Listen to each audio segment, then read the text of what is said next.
3 દિવસ પહેલા ભાવનગર મેડિકલ કોલેજમાં વિદ્યાર્થીઓ સાથે રેગિંગ થયો એ ફરિયાદ અમને મળતા તુરંત જ મેં અમારા નિયામકને સૂચના આપી. એમણે તુરંત જ ભાવનગર ડીન અને રેગિંગ કમિટી સાથે વાતચીત કરી પીડિત વિદ્યાર્થીઓને તત્કાલ ન્યાય મળે એ હેતુસર 24 કલાકની અંદર તમે રિપોર્ટ રજૂ કરો. રેગિંગ કમિટી અને ડીન દ્વારા ભાવનગર કાલે 5 વાગ્યાથી આજે રાતના 2 વાગ્યા સુધી તમામ દસ્તાવેજી પુરાવા ચકાસણી કરતા ખરેખર ત્યાં વિદ્યાર્થીઓ ઉપર રેગિંગ જેવું અસામાજિક પ્રવૃત્તિનું કૃત્ય થયું હતું. એ જે ફલિત થાય છે, સાબિત થાય છે.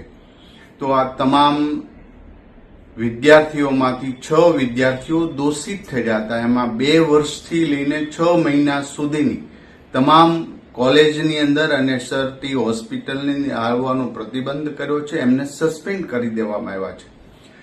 હું હજી વિનંતી કરું છું કે તમામ વિદ્યાર્થીઓ કોલેજના, મેડિકલ કોલેજના દીકરા દીકરીઓ, તમે અહીંયા ભણવા આવ્યા છો, શાંતિપ્રિય, તમારા મમ્મી પપ્પાએ સ્વપ્ન વાવ્યા છે, સરકાર પણ એટલો જ ખર્ચ કરે છે સામે, ત્યારે આવી કોઈ પણ ઇતર પ્રવૃત્તિમાં ન પડતા તમે તમારું કરિયર બનાવો. મને વિશ્વાસ છે દીકરા દીકરીઓ પર, તમે હોશિયાર છો, તમે રાષ્ટ્ર માટે કંઈક કરવા જઈ રહ્યા છો, તમારામાં અનંત શક્તિ છે. બસ અભ્યાસ દરમિયાન એ બહાર લાવો અને સેવાના હેતુસર ડોક્ટર બનવાનો હોય અને એ આવી પ્રવૃત્તિ કરે એ ખૂબ જ ડેન્જરસ વસ્તુ સભ્ય સમાજ માટે. કારણ કે ડોક્ટર બન્યા પછી પણ તમારામાં દયા, ભાવના, લાગણી, કરુણા ન હોય તો કોઈ મિનિંગ નથી ડોક્ટર બનવાનું.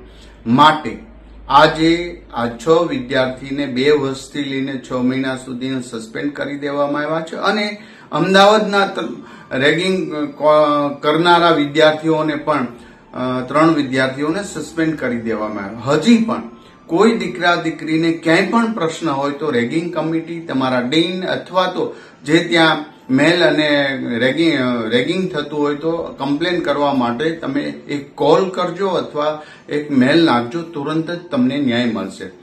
વિદ્યાર્થીઓને બીજી વિનંતી કરું, કોઈ પણ વ્યસની વ્યક્તિ સાથે સંપર્ક ના રાખ. આજેથી ને સંકલ્પ કરી લો કે અમે ભણવા માટે આવ્યા છીએ અને આ ભણવા સાથે એક પણ અસામાજિક પ્રવૃત્તિ કરનારા કે આવા વ્યસન કરનારા એક પણ વિદ્યાર્થી કોઈ આવા મિત્ર ના રાખે, એનાથી આજથી દૂર થઈ જાય. હજી ફરીવાર હું ચેતવણી આપી રહ્યો છું કે તમે ભણવા આવ્યા છો, તમને કોઈ તકલીફ નહીં પડે, પણ જે તકલીફ પાડનારા છે એને આ જ રીતે ન્યાય મળશે અને તુરંત જ કાર્યવાહી થશે. અમે 24 કલાકની અંદર આ બદમાશોના કૃત્યને ઉઘાડા પાડી અને તુરંત જ અમારી રેગિંગ કમિટી એમને સજાગ કરી છે. આવનારા સમયમાં એક પણ રેગિંગની ઘટના ન થાય એવા હેતુ છે. અમારો આરોગ્ય વિભાગ પણ સક્રિય છે ને આરોગ્ય શિક્ષણ વિભાગ સતત સક્રિય છે અને કંઈ પણ આવા પ્રશ્ન હશે તો ચોક્કસ વિદ્યાર્થીઓને ન્યાય મળશે. આજે આ ઘટના એ ખૂબ જ નિંદનીય છે.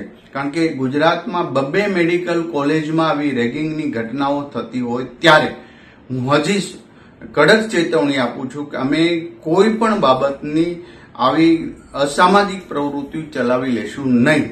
ભારતીય જનતા પાર્ટીના એ શાસનની અંદર દરેક વિદ્યાર્થીઓ શાંત, સુરક્ષિત અને અભ્યાસ માટે અહીંયા આગળ આવે એ જ હું મારા વિભાગને સૂચના આપું છું. અને હવે આવું ઘટના ન ઘટે એવી અમે બધા જ મેડિકલ કોલેજને